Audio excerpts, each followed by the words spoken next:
Power સિસ્ટમની સામાન્ય અને અસામાન્ય સ્થિતિ વ્યાખ્યાયિત કરો. તો કે જ્યારે પાવર સિસ્ટમ યોગ્ય રીતે કાર્યરત હોય છે ત્યારે તેને સામાન્ય અથવા તો સ્વસ્થ સ્થિતિ કહેવામાં આવે છે.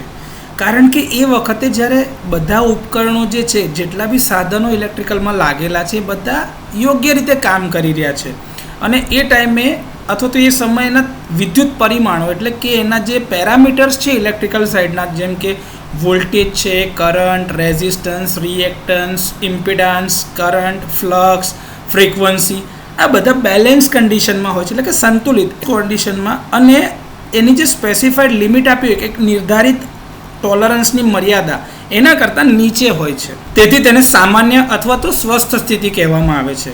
પરંતુ જ્યારે પાવર સિસ્ટમ જે છે એવું તો જરૂરી નથી કે હંમેશા સ્વસ્થ અથવા તો સામાન્ય સ્થિતિમાં જ રહેશે. બની શકે કે કોઈક વાર એવું થાય કે એની સામાન્ય સ્થિતિમાંથી વિચલિત થાય, મતલબ કે કોઈક ફોલ્ટ આવે કે એબનોર્માલિટી આવે છે, ત્યારે એને એની અસામાન્ય સ્થિતિ કહેવામાં આવે છે.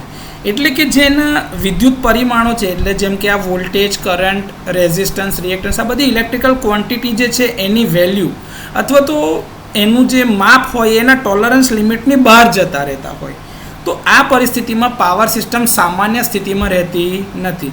આને એની અસામાન્ય સ્થિતિ કહેવામાં આવે છે.